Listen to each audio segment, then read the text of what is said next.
You will hear a conversation between Harry and Andrea, two students who have just finished their final exams. First, you have some time to look at questions 1 to 5.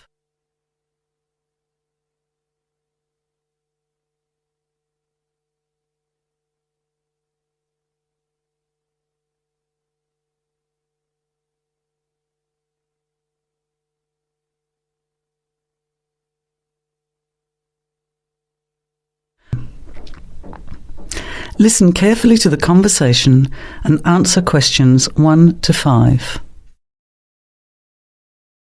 Hi Andrea, how are you feeling now that exams are over? It's fantastic to have finished, isn't it? And to sleep in every morning. What about you? Well, I've been catching up on sleep too, but I've got a lot to do before I leave for England. Perhaps you could give me some advice. I've got a lot of things I can't possibly take back with me, but I don't know what to do with them. Well, it depends on what sort of things they are and whether you're thinking of giving them away or selling them. Well, almost everything. Furniture, the fridge and other kitchen stuff that I bought from the previous tenant. But the new people have already got what they need, so they're not interested in buying stuff from me. I can't afford to give it away, but I'm not sure how to sell it all. Oh, and there are some clothes and books as well. Why can't you take them? The books are really heavy. It's so expensive if you exceed the airline baggage allowance. And the clothes just won't all fit in my suitcase. It's amazing how much stuff I've accumulated since I've been here. Anyway, I don't think I'll need as many summer clothes in England as I have here in Australia. I see. Well, there are several alternatives. First of all, you could put up notices around the university about the books.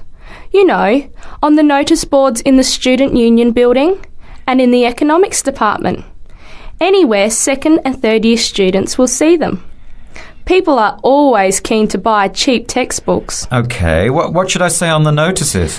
Just put the titles, authors and price you want, your name of course, and maybe put your phone number on those little tear-off tags. That's a good idea. And what about the furniture? You could try doing the same thing, but usually students are away all summer, so they don't want to buy furniture now. Another place to try might be a second-hand shop. Someone from the shop will usually come around and give you a free quote, and then you can decide. But you don't usually get much money for that sort of stuff. Before you hear the rest of the conversation, you have some time to look at questions 6 to 10.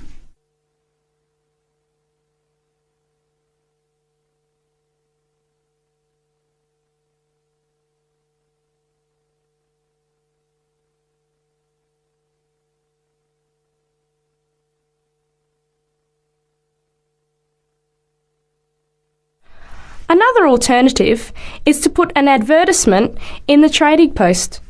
Do you know that paper? It comes out every week advertising things people want to sell. You have to pay to put the advert in and then hope people phone. Give them as much information as possible, and if they're interested, invite them to come and have a look. The hard part is agreeing on a price. No, I haven't seen the Trading Post, but I should have a look at it. And I could advertise the fridge, the microwave and the furniture. But the kitchen stuff isn't really that good. You know, old cutlery, a few pots and pans and some plates and things. What shall I do with them? Well, another option is to donate the kitchen things to a charity shop. You know, like the Salvation Army or St. Vincent de Paul. Why don't you get a second-hand shop to give you a quote first? Yes, I could do that. Find out how much they'll give me and then decide whether to sell them or give them away. But I've still got the clothes. A charity shop will take them too, as long as they're in good condition. And even though you don't get any money, at least you know that someone who really deserves some help has benefited. That's a good point. I'll advertise the expensive stuff, the furniture, and donate the clothes and kitchen stuff. Let's go and buy a trading post and you can help me write the advert.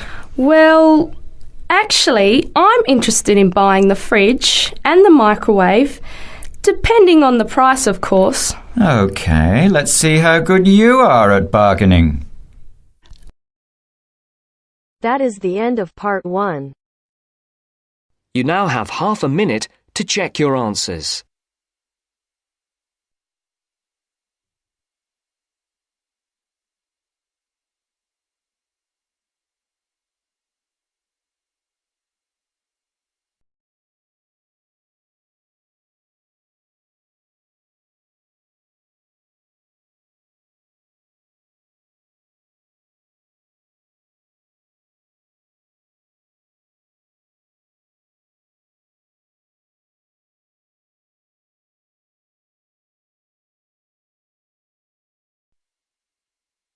Now turns to part 2.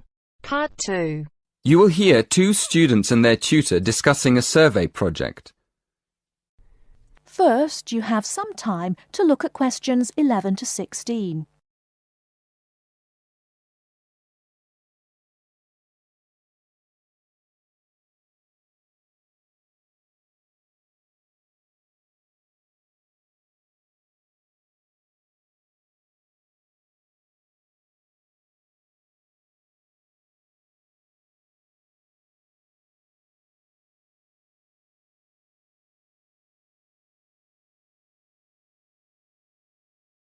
Now, listen carefully and answer questions 11 to 16. So, what's the survey about, Tom? It's about where students want to live and how they choose. Basically, their accommodation preferences. We've actually tried it out with a few students already. OK, that sounds fine. So, to start with, how many questions have you got? 20? Is that too many? Yes, it is, really. People get fed up answering lots of questions and they stop thinking about their answers. Right, so we need to think about that again. What do you think of the first 3 questions? You want to know what affects students' choice of accommodation when they go to university? Yes, we want to find out which has the most effect. The cost, the number of rooms in the house or flat, or the distance from campus. And then we asked another question. Oh, yes? What else did you want to find out? Well, we wondered whether public transport was important. You know, not many students have cars, so it might be quite important for them to be near somewhere where they could catch a bus or train. Yeah, that's a good question.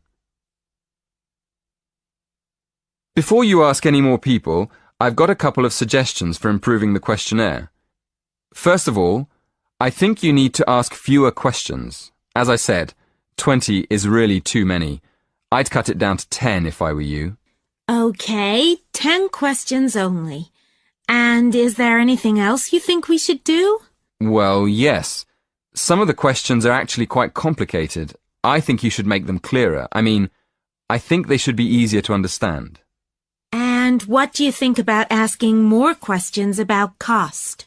No, I don't think you need any more about cost. But you could ask a couple more questions about the reasons for students' decisions. So we should ask some more questions with why? Yes, I think you'd get quite a lot more information if you did that. Thank you. Before you hear the rest of the talk, you have some time to look at questions 17 to 20.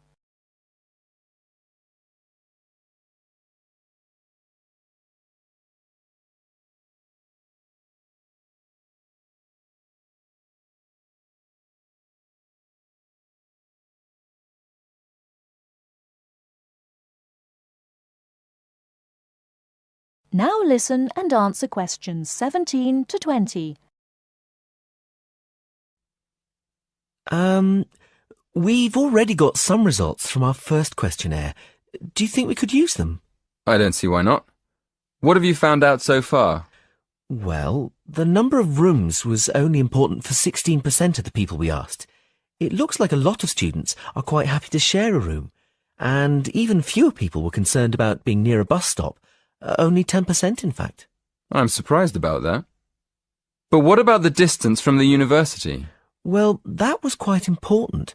Around 20% of the students we asked wanted to be close to campus. That makes sense. And what about the cost? Yeah, as we expected, the cost was by far the most important factor. More than half the students were concerned with the cost, 54% to be exact. Only 54%? I thought it would be closer to 80%. That is the end of part 2. You now have half a minute to check your answers.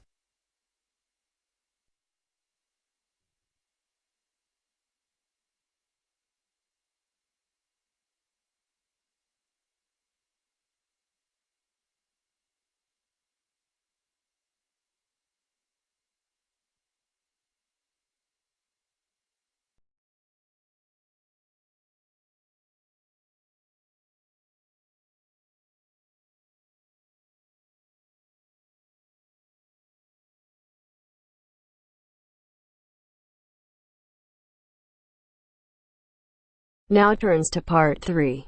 Part 3. First, you have some time to look at questions 21 to 26.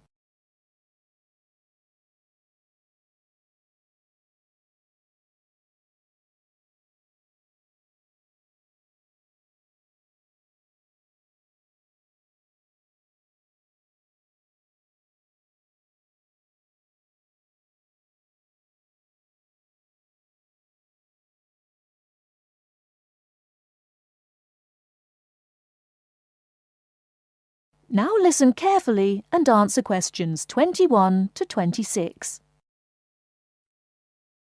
Good evening, and welcome to this month's Observatory Club lecture.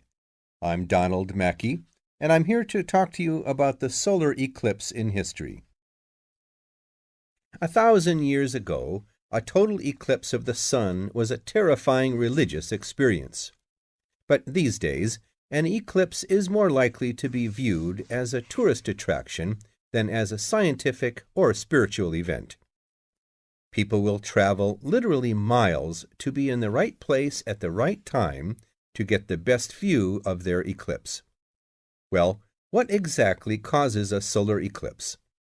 When the world goes dark for a few minutes in the middle of the day. Scientifically speaking, the dark spot itself is easy to explain. It is the shadow of the moon streaking across the earth. This happens every year or two, each time along a different and, to all intents and purposes, a seemingly random piece of the globe. In the past, people often interpreted an eclipse as a danger signal heralding disaster, and in fact, the Chinese were so disturbed by these events that they included among their gods one whose job was to prevent eclipses. But whether or not you are superstitious or take a purely scientific view, our earthly eclipses are special in 3 ways. Firstly, there can be no doubt that they are very beautiful. It's as if a deep blue curtain had fallen over the daytime sky as the sun becomes a black void surrounded by the glow of its outer atmosphere. But beyond this, total eclipses possess a second, more compelling beauty in the eyes of us scientists, for they offer a unique opportunity for research. Only during an eclipse can we study the corona and other dim things that are normally lost in the sun's glare. And thirdly, they are rare. Even though an eclipse of the sun occurs somewhere on Earth every year or two, if you sit in your garden and wait, it will take 375 years on average for one to come to you. If the moon were any larger, eclipses would become a monthly bore. If it were smaller, they simply would not be possible. The ancient Babylonian priests, who spent a fair bit of time staring at the sky, had already noted that there was an 18-year pattern in their recurrence, but they didn't have the mathematics to predict an eclipse accurately. Before you hear the rest of the talk, you have some time to look at questions 27 to 30.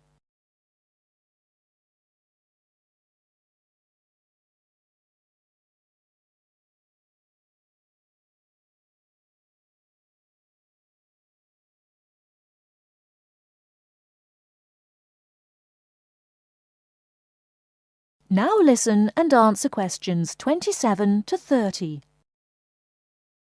It was Edmund Halley, the English astronomer, who knew his maths well enough to predict the return of the comet, which incidentally bears his name, and in 1715 he became the first person to make an accurate eclipse prediction. This brought eclipses firmly into the scientific domain, and they have since allowed a number of important scientific discoveries to be made. For instance, in the eclipse of 1868, two scientists, Janssen and Lockyer, were observing the sun's atmosphere, and it was these observations that ultimately led to the discovery of a new element. They named the element helium after the Greek god of the sun. This was a major find because helium turned out to be the most common element in the universe after hydrogen. Another great triumph involved mercury. I'll just put that up on the board for you now. See, there's Mercury, the planet closest to the sun. Then there's Venus, Earth, etc. For centuries, scientists had been unable to understand why Mercury appeared to rotate faster than it should. Some astronomers suggested that there might be an undiscovered planet causing this unusual orbit, and even gave it the name Vulcan. During the eclipse of 1878, an American astronomer, James Watson, thought he had spotted this so-called lost planet. But alas for him, he was later obliged to admit that he had been wrong about Vulcan and withdrew his claim. Then Albert Einstein came on the scene. Einstein suggested that rather than being wrong about the number of planets, astronomers were actually wrong about gravity. Einstein's theory of relativity, for which he is so famous, disagreed with Newton's law of gravity in just the right way to explain Mercury's odd orbit. He also realized that a definitive test would be possible during the total eclipse of 1919, and this is indeed when his theory was finally proved correct. So there you have several examples of how eclipses have helped to increase our understanding of the universe. And now let's move on to social.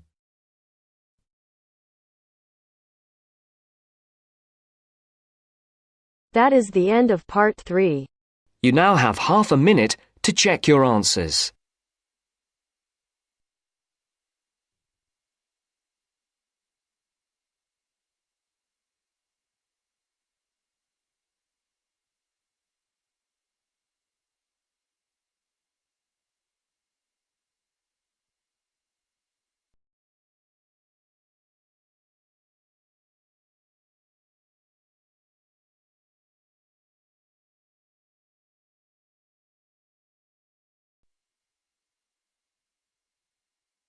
Now turns to part 4. Part 4. You will hear an introduction about an eco-friendly building called the Gherkin. First, you have some time to look at questions 31 to 40.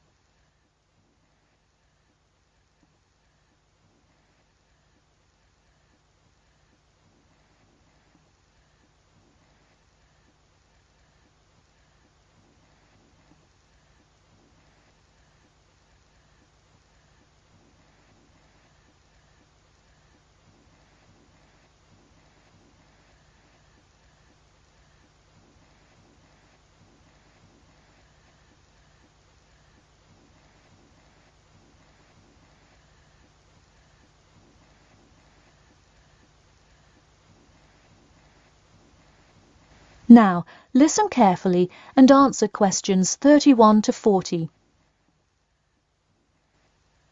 Today, I'd like to tell you about how UK architects are playing their part to address the issue of global warming. You have seen many of these iconic buildings while going about your everyday life, but you may not know how they are affecting your tomorrow. In 2003, construction was completed on the famous Swiss rebuilding, or more informally called the Gherkin, a true masterpiece commissioned by the law offices of Foster and Partners. This is not the first ambitious endeavour of the firm. They are renowned for their various philanthropic environmental efforts. The Gherkin, with its cutting-edge green initiative and sharp design, is gaining recognition as an icon in modern architecture. You can pick it out of the London skyline by its unorthodox cigar shape. While its appearance is the obvious attribute at which to marvel, there is far more to this building than meets the eye. And let's face it, there's a lot about this building that meets the eye. The building helps reduce the city's carbon footprint in a number of ways. Just a quick note, in case you're not familiar with the term carbon footprint, get used to it. It's a buzzword you'll hear relentlessly to talk about reducing emissions. Think of it as the amount of harmful greenhouse gases that are given off into the environment by a single person, organization, or product. So going back to the Gherkin building, perhaps the most obvious as well as the most significant eco-friendly feature is the glass windows, which allow light to pass through the building, both reducing heating costs and brightening up the workspace. The ingenuity behind the various eco-friendly aspects of the Gherkin has seen its fair share of publicity both from serious and silly sources. In a recent April Fool's Day edition, one e-publication printed a story detailing plans to replace 50% of the current exterior with grass, which would not only make large steps in the name of sustainability, but also give the building the green hue that would truly earn it the nickname of the Gherkin. The only drawback is, as you may have guessed, that this story was an April Fool's Day joke and completely made up.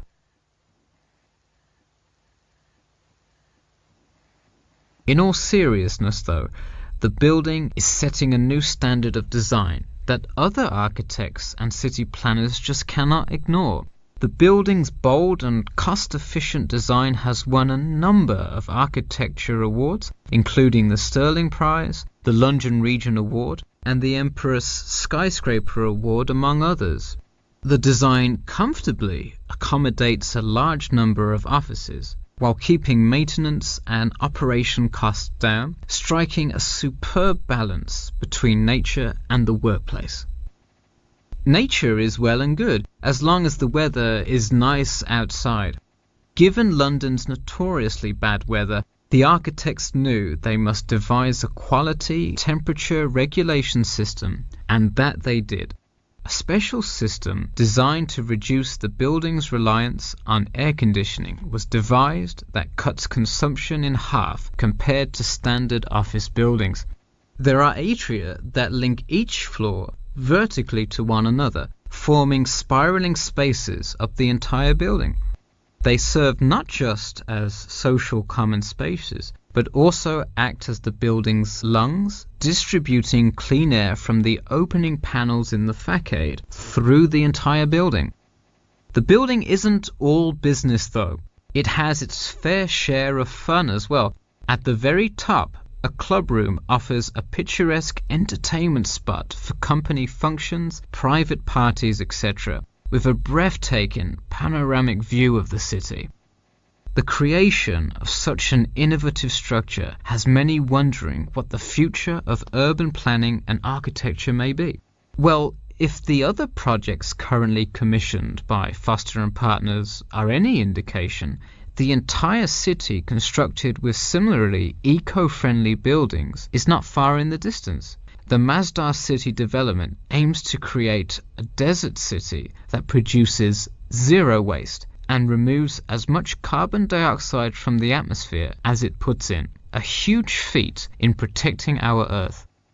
The Gherkin is a truly impressive feat, yet it is not the only one worth noting. Now to move on to another green initiative, I'll tell you about the Eden Foundation building found in Cornwall. That is the end of part 4. You now have half a minute to check your answers.